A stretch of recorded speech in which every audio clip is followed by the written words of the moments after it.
Good morning, students. Under evolution topic, today we will learn about the mechanism of evolution. Till now, we have done the opinion of Darwin कि Darwin की theory क्या है evolution के लिए, that is the survival of the fittest. So there was some work that was done by Mendel. He said there is some inheritable factors that affect the phenotypic characteristics of any organism. इसका क्या मतलब है कि जो variation का origin है, evolution के लिए वेरिएशन होना ज़रूरी है. वेरिएशंस कहाँ पे आएगी? जैसे जैसे टाइम इवॉल्व होता जाएगा तो जो ओरिजिनल कैरेक्टर्स है उसमें कुछ एक चेंज होगी, that is known as the variation. So Mendel he talked about the inheritance factors कि कुछ एक इनहेरिटेबल फैक्टर्स, कुछ एक फैक्टर्स है जो पेरेंट्स से next progeny then next progeny में जाते हैं, लेकिन वो फैक्टर्स जो हैं फिनोटिपिक कैरेक्टर्स.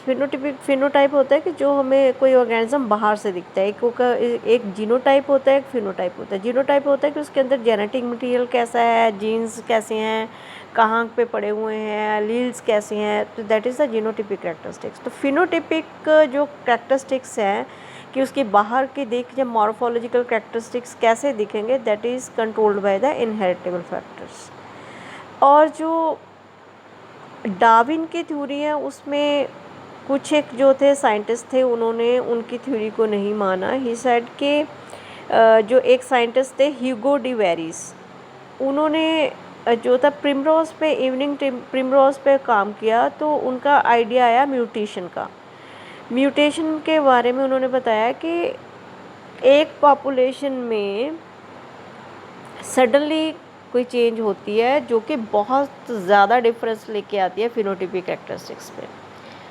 तो और इस चेंज को उसने वेरिएशन नहीं बोला, इस चेंज को बोला mutations. So he believe that it is mutations that cause the evolution. ठीक है, पहले क्या था कि जो ये जो इनहेरिटेबल फैक्टर्स है क्या वही एवोल्यूशन लेके आते हैं? नहीं, कुछ म्यूटेशंस होती हैं जो कि स्पॉन्टेनियसली होती है, विद टाइम अपने आप ही हो रही हैं, जो कि एवोल्यूशन कॉज कर रही हैं.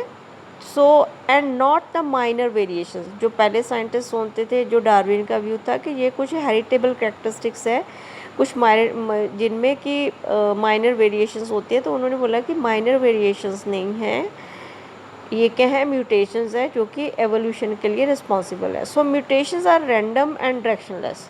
ठीक है, जो म्यूटेशन जो है वो रैंडमली होती रहती हैं और ये डायरेक्शनलेस है. वाइल जो डार्विनियन वेरिएशंस थी वो क्या है, वो स्मॉल एंड डायरेक्शनल है. उनका जो है फ्लो है और वो एक ही डायरेक्शन में काम करती है, तो इसलिए दोनों थ्योरी क्या हो गई, अलग हो गई.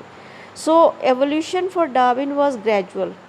ठीक है, एक ग्रेजुअल प्रोसेस है, लेकिन जो डिवेरिस कहता है उनके हिसाब से क्या है, mutation cause speciation and hence is called the saltation. उनके लिए ये क्या है, एक सिंगल स्टेप लार्ज म्यूटेशन है. जैसे म्यूटेशन आ गई साथ में एवोल्यूशन होएगी, इसलिए उन्होंने सॉल्टेशन इसको बोला या सिंगल स्टेप लार्ज म्यूटेशन बोला. सो स्टडीज़ इन पॉपुलेशन जेनेटिक्स. ठीक है, सो आगे जैसे जैसे जेनेटिक्स की स्टडी बढ़ती गई तो जो बहुत सारे कंसेप्ट है वो क्लियर होते रहे कि म्यूटेशंस क्यों होती हैं, म्यूटेशन सडन होती हैं या ग्रेजुअल होती हैं, एनवायरमेंटल फैक्टर अफेक्ट करते हैं या कोई केमिकल्स अफेक्ट करते हैं जिससे कि म्यूटेशंस आती हैं. इस पर काफ़ी स्टडी बाद में हुई, तो then it came to know that कि जो ग्रेजुअल इनहेरिटेंस कैरेक्टरिस्टिक्स में वेरिएबिलिटी ही नहीं रिस्पॉन्सिबल एवोल्यूशन के लिए, इसका एक और मैकेनिज़्म है जिसको कि हम म्यूटेशन कहते हैं. तो ये मैकेनिज़्म किसने दिया था, ह्यूगो डी वेरिस ने. So this is the mechanism of evolution till now.